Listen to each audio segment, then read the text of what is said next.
Missiles ಡ್ರೋನ್ಗಳಿಂದ ನಿರಂತರ attack ಆಗ್ತಾ ಇದೆ. ಟೆಲ್ ಅವೀವ್ ಮೇಲೆ IRGC ಏರ್ ಸ್ಟ್ರೈಕ್ ಮಾಡಿದೆ ಅನ್ನೋದು ಗೊತ್ತಾಗ್ತಾ ಇದೆ. ವಸತಿ ಕಟ್ಟಡಗಳನ್ನು ಗುರಿಯಾಗಿಸಿಕೊಂಡು ಇರಾನ್ನಿಂದಲೂ ಕೂಡ ಪ್ರತಿದಾಳಿ ಮುಂದುವರೆದಿದೆ.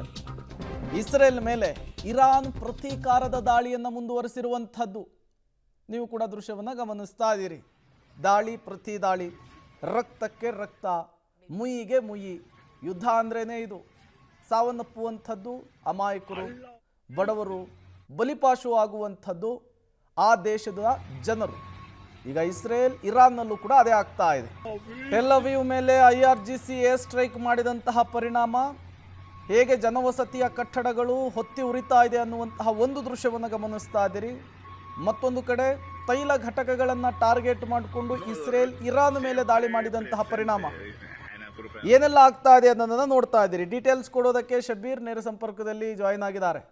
ಶಬೀರ್, ಯುದ್ಧ ಅಂದ್ರೇನೆ ಹಾಗೆ, ರಕ್ತಕ್ಕೆ ರಕ್ತ, ಮುಯಿಗೆ ಮುಯಿ, ಬಲಿಯಾಗುವಂಥದ್ದು ಅಮಾಯಕರು, ಜನಸಾಮಾನ್ಯರು, ಬಡಬಗ್ಗರು. ಈಗ ಇರಾನ್ ಇಸ್ರೇಲ್ನಲ್ಲೂ ಕೂಡ ಇದೇ ಆಗ್ತಾ ಇದೆ. ಯುದ್ಧದ ತೀವ್ರತೆ ದಿನದಿಂದ ದಿನಕ್ಕೆ ಜಾಸ್ತಿ ಆಗ್ತಾ ಇದೆ. ಸದ್ಯಕ್ಕೆ ನಿಲ್ಲೋ ಹಂಗೆ ಕಾಣಿಸ್ತಾ ಇಲ್ಲ. ಏನಾಗ್ತಾ ಇದೆ ಎರಡು ದೇಶದಲ್ಲಿ ಯುದ್ಧ ಭೂಮಿಯಲ್ಲಿ, ಎಕ್ಸ್ಪ್ಲೇನ್ ಮಾಡಬಹುದಾ ಅಂಥೇಳಿ? ಪ್ರೇಮ್, ಸದ್ಯಕ್ಕೆ ಇವತ್ತು ನೋಡಿ 9ನೇ ದಿನ, ಇನ್ನೂ ಕೂಡ ಯುದ್ಧದ ಆ ಒಂದು ಭೀಕರತೆ ಅಥವಾ ತೀವ್ರತೆ ಎಲ್ಲೂ ಕೂಡ ಕಡಿಮೆಯಾಗುವಂಥ ಲಕ್ಷಣಗಳು ಸದ್ಯಕ್ಕೆ ಕಂಡು ಬರ್ತಾ ಇಲ್ಲ. ದಾಳಿ ಪ್ರತಿದಾಳಿ, ಏಟಿಗೆ ಎದುರೇಟು ಅನ್ನುವ ರೀತಿಯಲ್ಲಿ ದಾಳಿಗಳು ನಡೀತಾ ಇರುವಂಥದ್ದು. ಒಂದು ಕಡೆಗೆ ಅಮೆರಿಕ ಮತ್ತು ಇಸ್ರೇಲ್ ಒಟ್ಟಾಗಿ ದಾಳಿಯನ್ನು ನಡೆಸ್ತಾ ಇದ್ರೆ, ಇರಾನ್ ಏಕಾಂಗಿಯಾಗಿ ಎಲ್ಲರನ್ನ ಕೂಡ ಎದುರಿಸುವಂಥ ಕೆಲಸವನ್ನು ಕೂಡ ಈಗ ಸದ್ಯಕ್ಕೆ ಮಾಡ್ತಾ ಇದೆ.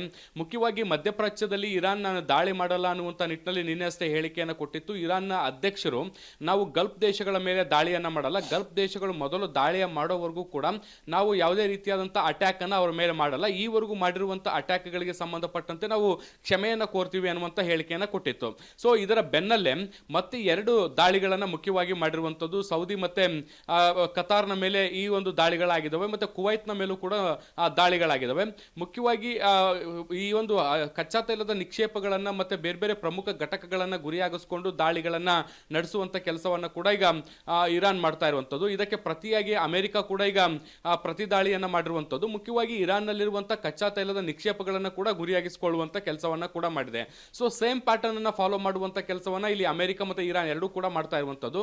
ಇರಾನ್ ಯಾವ ಪ್ರದೇಶಗಳನ್ನು ಟಾರ್ಗೆಟ್ ಮಾಡ್ತಾ ಇದೆಯೋ ಅಂಥದ್ದೇ ಪ್ರದೇಶಗಳನ್ನು ಟಾರ್ಗೆಟ್ ಮಾಡಿ ಹೊಡೆಯುವಂಥ ಕೆಲಸವನ್ನು ಈಗ ಅಮೆರಿಕ ಮತ್ತು ಇಸ್ರೇಲ್ ಮಾಡ್ತಾ ಇರುವಂಥದ್ದು. ಅಮೆರಿಕದ ಫೋಕಸ್ ನೇರವಾಗಿ ಇಸ್ರೇಲ್ನ ಮೇಲೆ ಇದೆ, ಇರಾನ್ನ ಮೇಲೆ ಇದ್ರೆ, ಈ ಕಡೆ ಇಸ್ರೇಲ್ ಲೆಬನಾನ್ನ ಮೇಲೆ ಫೋಕಸ್ ಮಾಡಿ ಅಟ್ಯಾಕ್ ಅನ್ನ ಮಾಡ್ತಾ ಇರುವಂಥದ್ದು. ಲೆಬನಾನ್ನಲ್ಲೂ ಕೂಡ ಸಾಕಷ್ಟು ದಾಳಿಗಳಾಗ್ತಾ ಇರುವಂಥದ್ದು, ಸಾವು ನೋವುಗಳು ಕೂಡ ಆಗ್ತಾ ಇದಾವೆ. ಈವರೆಗೂ ಯುದ್ಧದ ತೀವ್ರತೆಯಿಂದ 1500ಕ್ಕಿಂತ ಹೆಚ್ಚು ಮಂದಿ ಮೃತಪಟ್ಟಿದ್ದಾರೆ ಅನ್ನುವಂಥ ಮಾಹಿತಿಗಳಿದಾವೆ. ಅದರಲ್ಲಿ 1350ಕ್ಕಿಂತ ಹೆಚ್ಚು ಮಂದಿ ಇರಾನ್ನಿಂದಲೇ ಮೃತಪಟ್ಟಿರುವಂಥದ್ದು, 70 ರಿಂದ 80 ಮಂದಿ ಲೆಬನಾನ್ನಲ್ಲಿ ಮೃತಪಟ್ಟಿದ್ದಾರೆ.